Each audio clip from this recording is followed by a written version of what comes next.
Hai semuanya, aku Angelica Patricia dan di sini aku ingin menjelaskan materi pelajaran keuangan mengenai 10 jenis bukti transaksi. Semoga materinya ini dapat bermanfaat dan mudah dipahami oleh kalian semua. Yuk langsung kita simak aja video ini. Yang pertama ada kwitansi. Kwitansi merupakan kertas yang digunakan sebagai bukti penerimaan sejumlah uang yang ditandatangani oleh penerima dan diserahkan kepada pembayar. Kwitansi memiliki fungsi sebagai surat bukti yang menyatakan bahwa satu transaksi telah dilakukan dan penyerahan sejumlah uang dari pemberi kepada penerima dan ditandatangani oleh penerima sejumlah uang yang tertulis pada kwitansi tersebut.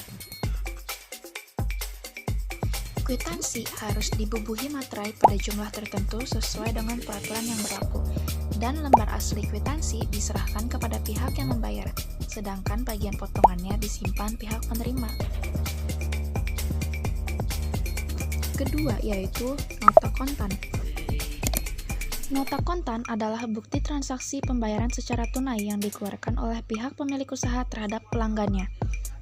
Nota kontan berfungsi sebagai dasar pencatatan penerimaan atau pengeluaran kas dalam perusahaan dan dokumen yang menjadi alat untuk mengetahui jumlah penjualan atau pembelian secara tunai.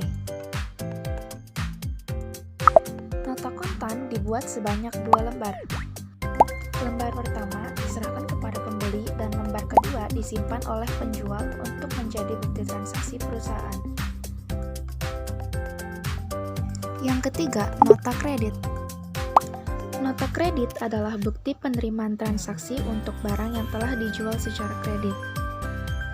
Dan nota kredit memiliki fungsi sebagai alat persetujuan dari pihak penjual atas permohonan pengurangan harga yang diminta oleh pihak pembeli karena barang yang diterima mengalami kerusakan atau tidak sesuai dengan apa yang dipesan oleh pembeli.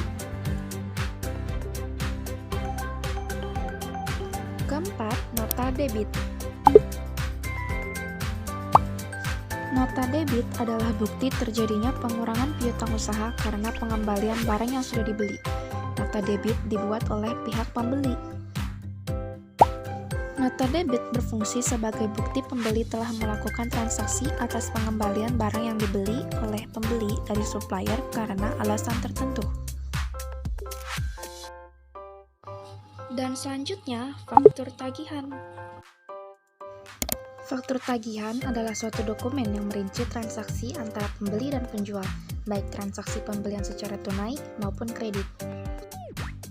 Fungsi faktur tagihan diantaranya memberikan informasi tentang barang atau jasa yang dibeli oleh konsumen dan memberikan informasi besarnya tagihan dan termin pembayaran yang harus dilakukan konsumen. Yang keenam, cek. Cek adalah perintah kepada bank dari orang yang menandatangani untuk pembayaran sejumlah uang yang tertera pada lembaran cek tersebut kepada si pembawa atau orang yang namanya disebut dalam cek. Fungsi cek diantaranya sebagai menarik atau mengambil uang di rekening giro dan alat untuk melakukan pembayaran. Keterangan-keterangan di dalam cek diantaranya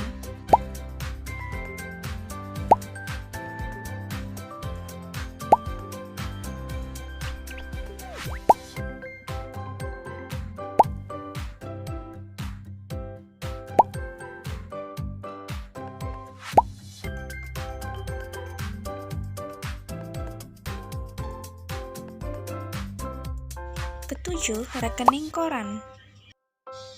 Rekening koran adalah laporan yang diberikan bank kepada pemilik rekening mengenai rincian transaksi. Rekening koran berfungsi untuk memberikan informasi mengenai saldo awal dan akhir bulan dan mutasi debit ataupun kredit, lalu sebagai bukti hukum dan syarat mengajukan pinjaman.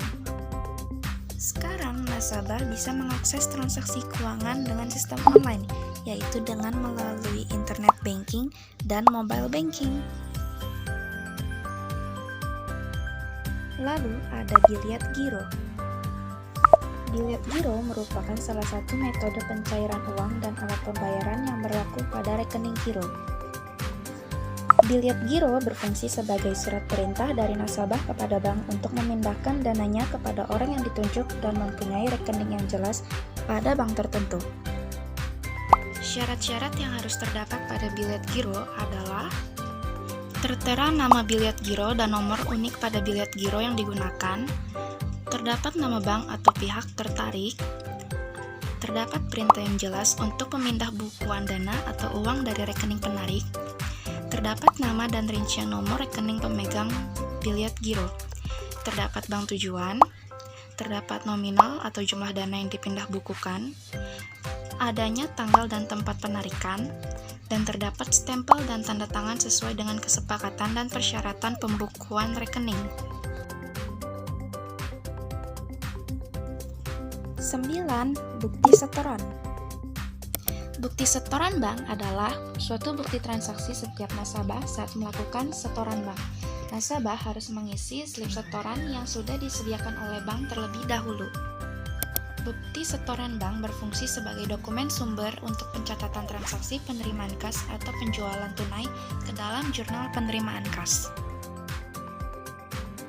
Yang terakhir, memo. Memo adalah bukti transaksi yang dibuat oleh pimpinan perusahaan atau orang yang diberikan wewenang untuk suatu kejadian-kejadian yang berlangsung di dalam internal perusahaan bersangkutan. Memo memiliki fungsi sebagai bentuk komunikasi yang berisikan sebuah arahan, permintaan, dan keterangan tentang sesuatu yang harus diselesaikan dengan segera mungkin. Tujuan dibuatnya memo yaitu untuk meminta ataupun memberikan informasi dan petunjuk pada seseorang yang berkompeten. Selain itu, memo juga berguna seperti untuk mencatat gaji pegawai yang masih harus dibayar pada akhir periode. Nah, sekian dari aku untuk materi mengenai bukti transaksi.